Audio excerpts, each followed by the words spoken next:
All right, welcome back and welcome to the Janky News Update, the show where I, your host Janky, brings you all the latest gaming news, controversies, and discussions from the past week. Today is Sunday, November 16th, 2025, and today we are talking about Valve releasing some new hardware. We got a couple little small updates, Ubisoft in panic mode, a little bit of Red Dead Redemption updates, and a lot of big game releases this week. So without any further rambling, let's get right into it because we have a pretty stacked docket.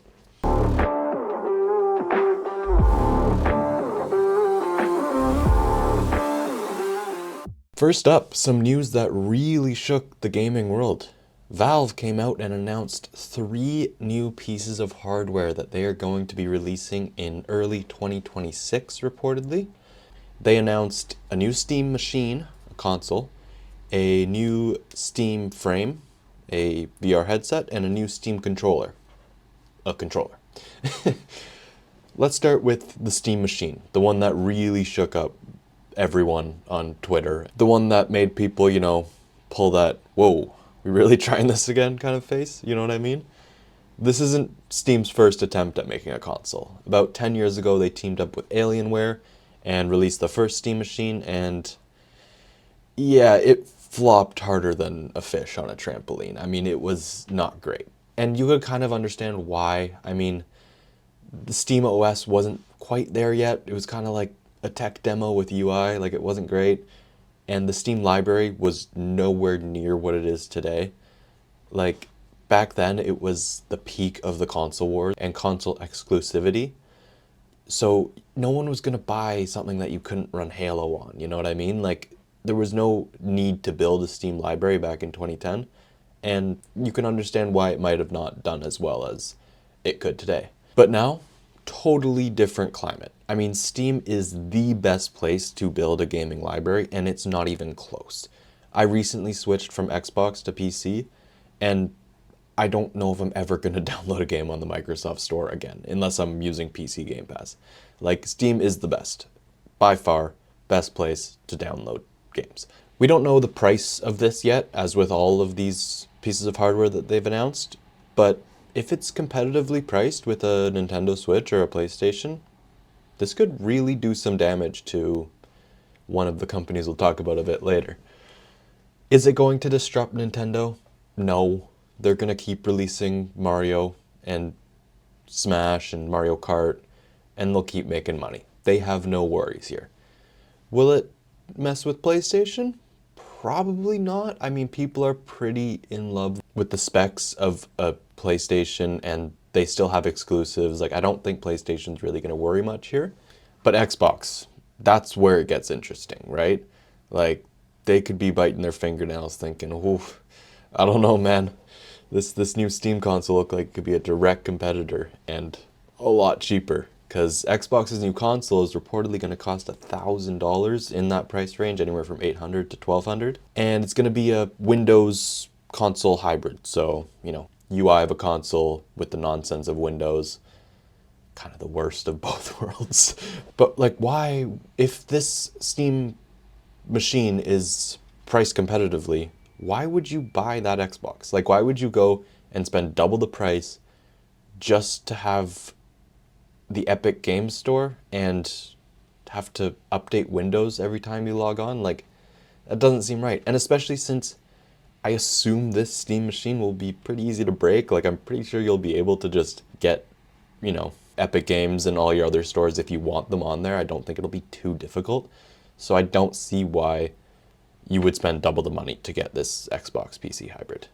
I think Xbox could be in serious trouble with this. Specs-wise, for this machine, we are looking at a console that is 6 times more powerful than a Steam Deck, which sounds great. It's packed with a custom 6-core Gen 4 CPU, 8 gigs of RAM, and a 4K 60 FPS capability. Not groundbreaking numbers. I mean, 8 gigs of RAM kind of feels like a typo in 2025, but if it's running SteamOS only and you're not trying to break it, this might be enough. 8 gigs of RAM might be enough if you're just running SteamOS, and they've said that it's going to be able to run the best games at 60 FPS at 4K if you have the setup for it. I don't think that they would lie about that. I don't think that it's definitely not going to run worse than a Steam Deck, and a Steam Deck can still run the newest games pretty well. So yeah, I think the specs are fine. I think if this is priced competitively, like I've said before, I'll keep on saying that. If this is priced well, if the price is right, these specs look good. And back to the Steam Deck, I think the success of that handheld console brought a lot of new people into the Steam ecosystem, meaning that there's people who don't even have a PC who have a Steam Deck. And now if they can upgrade their Steam Deck, which is 4 years old now, into a full box that they can connect to their TV, they already have their library, they're familiar with the UI, they like the product. I just feel like this is a perfect natural progression from Steam Deck to Steam Machine. You know what I mean? With that being said, this is not going to replace a PC. You're not going to give up your, RTX 5090 for this, right? Like, you're just not. But that's not who it's for. This is a mini gaming PC with good enough specs, and I've said this before, and I'll say it again, if the price is right, and this is under $600, around that point, I think it's going to be a success. If it's anything more, it's just not going to be competitive. But I think Steam knows that. I think that they're coming into this space directly trying to compete with the likes of Microsoft and Sony, and they know that they have to be competitive and they have to price it competitively. So I can't see this being a flop unless obviously it doesn't run well. From the announcement alone, this looks promising, and I'm very excited to see how this one pans. Next up is the Steam controller. You might remember Steam released their first one around the same time as the Steam Machine 1, and it also flopped. I mean, Valve's hardware is kind of a bit shocking, right? But it looks like they're trying to make a comeback, so let's let them cook a bit, you know what I mean? This controller looks normal, It has 2 joysticks, which is crazy. The first one had a joystick on the left and a trackpad on the right, so it was super awkward to play games that are meant to have 2 joysticks when one of your joysticks is just a trackpad. It didn't feel good, didn't look good. It was heavy and weird and just wasn't good at all.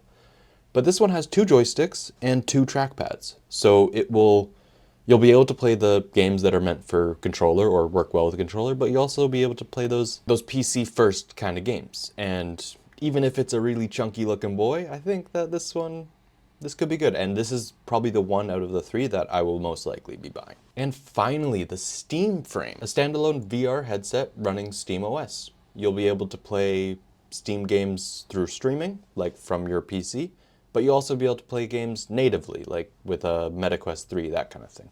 Valve says this is a streaming first device, so expect a lot better performance when you are connected to your PC. However, don't worry, it's fully wireless. Unlike its predecessor, this one will be fully wireless from your PC to your headset. No wires to trip over, you're not going to go head first into your brand new $3,000 gaming PC. That will all be taken care of with a wireless connection from your headset to your PC. And this was the most shocking part for me. It weighs 440 grams. That's really light. That's just under 1 pound for the Americans listening. It makes it the lightest standalone headset ever. The specs are very similar to the Quest 3. That was Meta's most recent VR headset. It has pancake lenses, 16 gigs of RAM, dual LCD panels with 2160 by 2160 per eye, and 110 degrees field of view. I have a Quest 3 and I love it, so this isn't really for me, but if you don't own a VR headset yet, this Steam Frame could really be an entry point into VR gaming. Whatever you think about VR gaming, I think that this hopefully could be something good for it. As I've said before, we don't have any prices on these consoles, but seeing as it looks like they're directly trying to compete and in a time of uncertainty for the other consoles, I can only imagine that they'll try to keep it competitive with the pricing as well. Next up, we got Red Dead 1 finally getting a current gen release on December 2nd of this year. It'll run at 60 frames per second and up to 4K resolution, and I'm excited for this because, yeah, I'll admit, I've never played the first Red Dead, only the second, and I know, shame on me, but hey, if I can actually play it and not just watch a 40-minute video of like, you know, YouTube recap. I'm excited, and I'm excited for everyone else to be able to experience Red Dead 1 with modern graphics on their console that they already own. So look forward to this one coming December 2nd of this year. All right, on to Ubisoft. Are they hiding something? 13 minutes before they were supposed to release their half-year financial report, they asked for an extension and halted their public trading in their stocks and bonds for the company. And that's big news if you are into the financial side of things. I am not, could not care less, but it's still big news. This means that they have something in the report that they don't want the public to know, of course, right? That's why they would do it. This usually means a merger or an acquisition taking place, or they're in serious financial trouble and they can't tell the investors yet. Either way, the investors are sweating out of their behinds, and I wouldn't be surprised if we get some major news from Ubisoft coming very soon, good or bad, probably bad. All right, last thing to talk about is this week's gaming releases, and this is the biggest part of the news for me this week. We had some huge releases this week.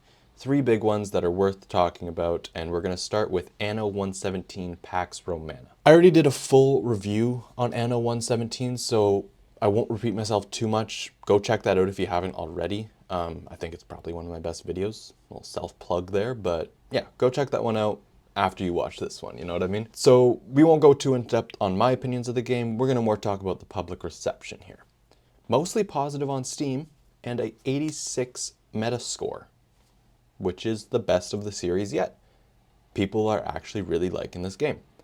Critics say it's more Anno, but it's polished, and it's refined, and it's very well executed, especially for newcomers to the genre or the series. Players love the visuals. I mean, the game looks incredible. It's probably the best RTS/city builder I've ever seen. Some complaints are being made about the art style looking a bit AI, kind of generic AI kind of vibe. Personally, I did notice this, but I didn't even care to talk about it on my review because it didn't bother me at all. I think the art style is great, and if it is AI, oh well, you know what I mean? It looks good. The story is where there is some mild discontent. I mean, I thought it serviced the game pretty well, but a lot of people are complaining about the historical accuracy and the ending wasn't up to their standard. I haven't got to the ending yet, so I can't speak on that, but that is kind of where a lot of the negativity lies in the reviews for this game. Otherwise, people are saying the gameplay and the visuals and the general enjoyment factor is top tier for a game in the series. Again, my full thoughts are in my review. Go check that out. All right, next up, Where Winds Meet. This one hurt me a little bit. I was super hyped for this game. A free-to-play RPG, open world, set in ancient China, you know, sign me up. And then it came out and I learned that I completely misunderstood what this game was. This is an always online, light MMO, closer to like Genshin Impact than it is like Wukong, Black Myth Wukong or something, which is what I was hoping. It's been out in China for a year already, and it already has a huge player base, and the content is insane. I mean, 150 plus hours of content. If you're downloading this on PC, it's 100 plus gigabytes install size, and it tries to do so much. The Steam reviews are mixed, Metascore 73, and the biggest complaint is that it's fully quantity over quality. I mean, it's a dungeon crawler, MMO-light, Souls-like co-op action adventure. Like, this game really tries to please everyone, and in the process, doesn't do a very good job at doing any of those things really well. But still, this game is clearly loved in its home country, so maybe it really just wasn't made for a Western audience. I don't know. Let me know if you guys have played this. I was really looking forward to it, but after seeing the reviews and seeing what this game actually is, I don't think I'm going to download it, especially at 100 gigs. Oh boy, we got Black Ops 7. Steam reviews mixed, Metascore 83, and yeah. I think this perfectly captures the fatigue that players are feeling about Black Ops, or about Call of Duty in general. You can't drop a game every year and expect reviews to always be positive, right? Especially from the player side of things. My review on the multiplayer is coming very soon, either right before or right after this video releases, so keep an eye out for that one. But we'll stick to the campaign with this news here. Whew, it's bad. It's really bad. The campaign borrows a lot from Warzone, which players are so confused by, and like a lot of the worst parts that you wouldn't want to see in a single player campaign are in this, like massive empty zones of enemies, like brainless NPCs, always online. You need to always be online to play the campaign, and that means you can get kicked for being AFK from a single player campaign. Like, that doesn't make any sense. I don't get it. And it has the loot pickups of a Warzone, so you know, the neon outline on the items. Like, I don't want that in a Call of Duty campaign. It looks horrible, dude. It looks so bad. I usually love COD campaigns. I mean, they're those like short single player experiences with like cool like cinematic, you know, set pieces and, you know, just some fun popcorn gameplay, you know? But this looks like something that I absolutely will not be playing. Even if I play the multiplayer and enjoy it enough, like I do with almost every single COD game, I don't think I'm going to touch the campaign this year, which is kind of sad because I usually look forward to it. This game is on Game Pass, which is the only reason that I have it. I definitely wouldn't have paid full price for it. Like, I'm so tired of Call of Duty. Even if I usually like the multiplayer, I'm not paying full price. And it seems like that is the fan sentiment as well. The game has a peak currently of 77,000 players, which is quite low for a Call of Duty game. And for context, Battlefield 6 on launch day had a peak of 747,440 players. That's tenfold of Call of Duty. I never thought I'd see the day where Battlefield outsells Call of Duty, but it did it, and it did it by 10 times. That's insane. This could really be the end of Call of Duty with this generation. So yeah, massive week in gaming. Console wars, you know, getting a little bit of a revival. Ubisoft in panic mode. Huge releases dropping left and right. Big week, right? Let me know what you guys think. Are you picking up a Steam console when it releases? Playing Anno? How do you feel about Call of Duty's latest direction? Do you think it's the end for them? And let me know what you're playing. I always love to hear what people are playing, people are getting stuck into these days. And as always, I've been Janky. Stay tuned for the latest gaming news, controversies, and discussions, and I will catch you in the next one.